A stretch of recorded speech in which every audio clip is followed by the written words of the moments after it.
इसरो यानी कि Indian space research organisation ने चंद्रयान-3 मिशन को सफलतापूर्वक लॉन्च करके इतिहास रच दिया।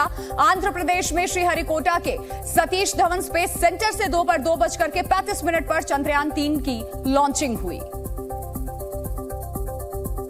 जिसमें रॉकेट LVM-3 M4 से इसे स्पेस में भेजा गया। 10, 9, 8, 7, 6, 5, 4, 3, 2, 1, 0. Plus 5 seconds. Lift-off normal. Here we have a majestic lift-off of LVM-3 M4 rocket carrying India's prestigious Chandrayaan-3 spacecraft. P2 tracking. प्रज्वलन और सफलतापूर्ण उत्थापन। चंद्रयान-3 लॉन्च होते ही वहां हर तरफ तालियों की गूंज सुनाई दी और लोग खुशी से झूम उठे। LVM-3 M4 रॉकेट का यह भीमकाय रॉकेट आसमान को चीरते हुए अपनी भयानक दहाड़ से चारों ओर कंपन उत्पन्न कर रहा है। इसे हम यहाँ महसूस कर सकते हैं और यही दहाड़ है जो वैज्ञानिकों को रोमांचित करती है। LVM-3 के उत्थापन के साथ ही हमारे अंतरिक्ष यान चंद्रयान-3 की चंद्रमा की यात्रा प्रारंभ हो चुकी है। चंद्रमा की सतह पर अपना छाप छोड़ने के लिए चंद्रयान-3 अपने मिशन को पूरा करने निकल चुका है। वर्तमान में दोनों S-200 स्टेप ऑन बूस्टर सामान निष्पादन करते हुए अपनी निर्दिष्ट कक्षा की ओर बढ़ रहे हैं। लॉन्च के करीब 16 मिनट बाद प्रोपल्शन मॉड्यूल रॉकेट से अलग हो गया। सबके मन में सवाल होगा कि आखिर चंद्रयान पृथ्वी से लॉन्च होने के बाद कब और कैसे चंद्रमा की सतह पर पहुंचेगा। इसको आसान शब्दों में आपको समझाते हैं। दोपहर 2:35 पर शक्तिशाली LMV-3 रॉकेट की मदद से चंद्रयान-3 को लॉन्च कर दिया गया। लॉन्चिंग के 16 मिनट बाद पृथ्वी के ऑर्बिट में पहुंचने से पहले चंद्रयान-3 रॉकेट से अलग हो गया। अगले 3 दिन तक चंद्रयान-3 पृथ्वी के ऑर्बिट में चक्कर लगाता रहेगा। हालांकि पृथ्वी के हर चक्कर के बाद चंद्रयान-3 के ऑर्बिट का दायरा बढ़ता जाएगा, यानी वो धरती से दूर और चंद्रमा के करीब होता जाएगा। इसके बाद चंद्रयान ऑर्बिट बदलेगा और एक तय रफ्तार से अगले 6 दिन तक चंद्रमा की ओर बढ़ता रहेगा। चंद्रमा के करीब पहुंचकर चंद्रयान पृथ्वी की ऑर्बिट छोड़कर चंद्रमा की ऑर्बिट में प्रवेश कर जाएगा। इसके बाद अगले 13 दिनों तक चंद्रयान एक तय रफ्तार से चंद्रमा के चक्कर लगाएगा। इस दौरान चंद्रयान के ऑर्बिट का दायरा घटता रहेगा और वो धीरे धीरे चंद्रमा के पास होता जाएगा। जब चंद्रयान और चंद्रमा के बीच की दूरी 100 किलोमीटर होगी, तब लैंडर प्रोपल्शन मॉड्यूल से अलग हो जाएगा। इसके बाद भी लैंडर छोटे ऑर्बिट में चक्कर लगाता रहेगा, लेकिन उसकी रफ्तार धीरे धीरे कम होती जाएगी और अनुकूल परिस्थिति लैंडर चंद्रमा की सतह पर उतरेगा। लैंडर के सतह पर पहुंचते ही उसमें लगा रैंप खुल जाएगा और प्रज्ञान रोवर निकलकर चंद्रमा की सतह पर उतर जाएगा। अगले 14 दिनों तक रोवर चंद्रमा की सतह पर पड़ताल करेगा और वहां की जानकारियां और डेटा स्पेस सेंटर में मौजूद वैज्ञानिकों को भेजता रहेगा। प्रज्ञान रोवर चांद की सतह, वहां की मिट्टी, चट्टान और वहां मौजूद खनिजों की पड़ताल करेगा। कामयाब लॉन्चिंग के साथ ही चंद्रयान-3 अपने लॉन्चर से अलग होकर के पृथ्वी की कक्षा में स्थापित हो गया है।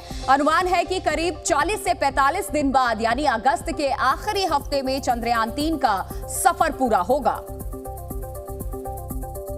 और लैंडर और रोवर चांद के साउथ पोल पर उतरेंगे, जो 14 दिनों तक चांद पर एक्सपेरिमेंट करेंगे। इसरो के प्रमुख S सोमनाथ ने सफल लॉन्चिंग के लिए सभी को शुभकामनाएं दी। Chandrayaan-3 has started its journey towards moon. Our dear LVM-3 has already put Chandrayaan-3 craft into the precise orbit around Earth.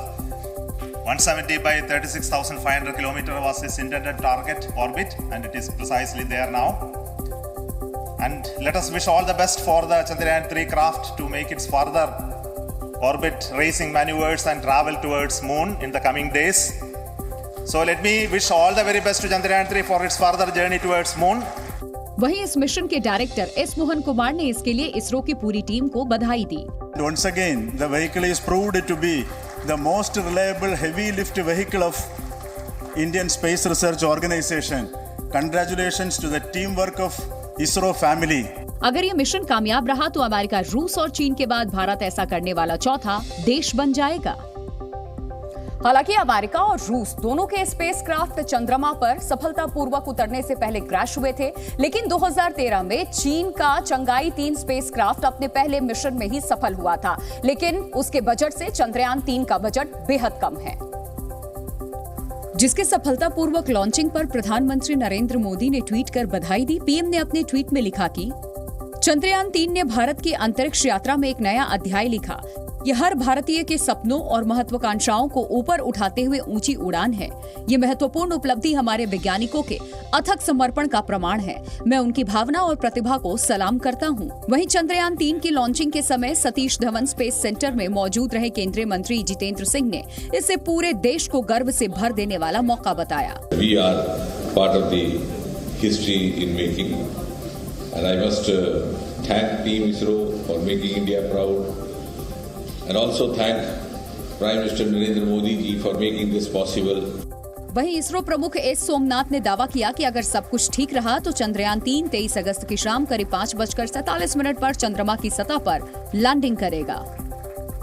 Chandrayaan 3 की लॉन्चिंग के साथ कुछ ऐसे नाम हैं जो लगातार चर्चा में हैं, जैसे कि लैंडर, रोवर और प्रोपल्शन। चलिए आसान भाषा में जानते हैं कि आखिर ये क्या है और इनका काम क्या है।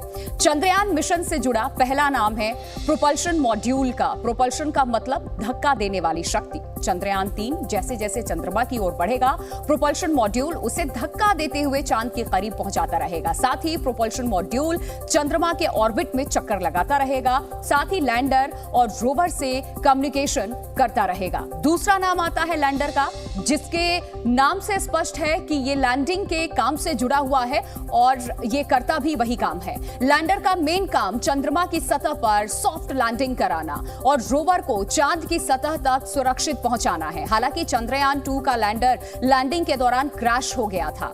तीसरा नाम आता है रोवर का। रोवर का मतलब होता है घुमक्कड़। लैंडर से बाहर आने के बाद रोवर चंद्रमा की सतह पर घूमता है। रोवर वहां की तस्वीरें और डेटा जुटाता है और इसरो के डेटा सेंटर तक पहुंचाता है।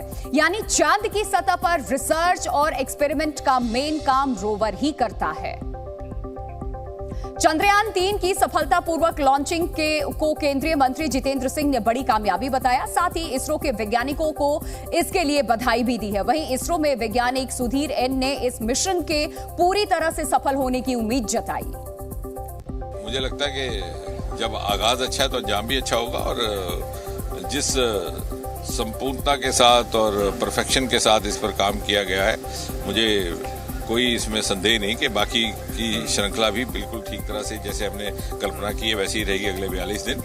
और जैसे आपने कहा कि सारे देश में इसको लेकर के उत्साह है। उत्साह इसलिए भी कि इससे भारत की क्षमताएं भी प्रमाणित होती हैं, और पिछले कुछ वर्षों में जिस प्रकार से मोदी जी ने स्पेस सेक्टर के दरवाजे खोल दिए, चंद्रमा का एटमॉस्फेयर तक पहुंच चुके हैं। उसका बाद जो ब्रेकिंग कहते हैं हम लोग, स्पीड को कम होते जाते हैं, उसका बाद लैंडिंग होता है, वहीं बाकी है। लेकिन वहां तक हम तो पार हो चुके हैं। जो लास्ट फेज है, लास्ट में भी 20 मिनट्स 30 मिनट्स या 1 घंटा का फेज है, वही क्रिटिकल है।